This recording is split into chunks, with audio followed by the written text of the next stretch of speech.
before we get into this little video that I put up for you guys, these were, I was able to get some of these clips and the stills that correspond to these clips and put them together for you. I'm looking over 200 feet away from me into those spruce trees and those poplar trees, right? And I'm kind of zoomed in there. And what you're seeing here, these aren't small, right? These are not little things. The first one that you're going to come on to in the video, I would say about the size of a grizzly bear on all fours. The only thing I'm doing with these videos is sharpening, brightening, contrast, and the diffuse glow, right? It kind of brings out the detail in the image. That's all I'm doing to these images. Basically what you see is what you get, right? And I love that filter when it comes to these stills that I'm able to capture.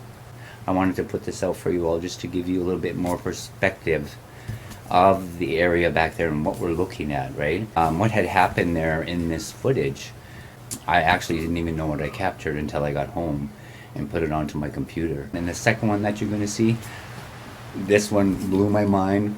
As I go further ahead here, and we're coming on, this will be the 4th year that Swan Lake Bigfoot's been on YouTube, that it's been in operation. Within the last two, I would say within the last two, they're starting to let me know where they are. And they do things like snapping twigs, right? And of course that makes me turn my camera in there and I just start scanning the trees. Keep in mind that I don't see a lot of what I've captured till I get home, and I upload everything onto my computer, my desktop, because I'm looking at that 2 by 3 inch little screen. I really believe they're giving me these little hints and these little subtle ways will let me know whereabouts they are.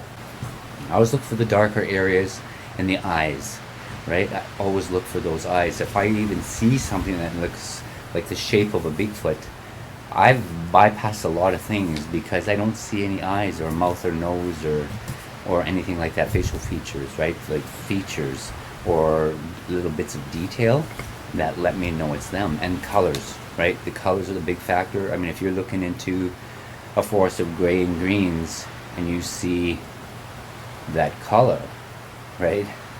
You want to zoom in there and really check it out. Like in this video, you'll see how he's moving his head and the features are changing, right?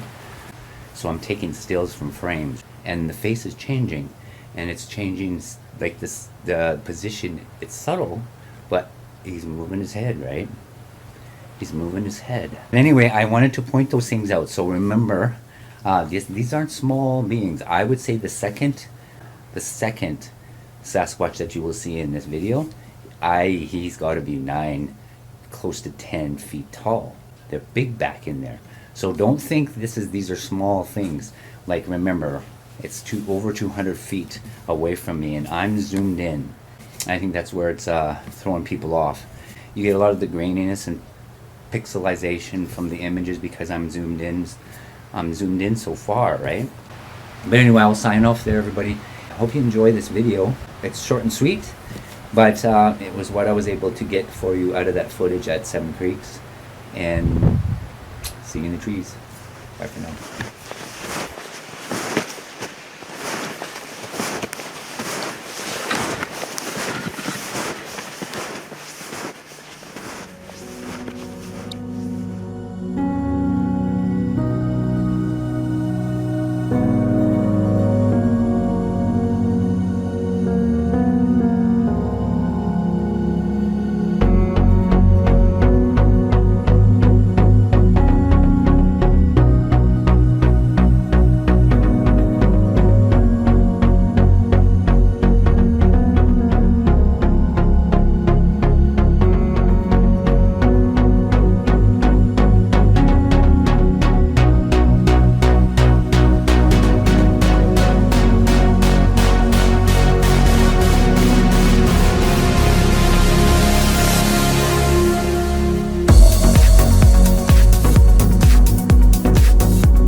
tree is freaking me out.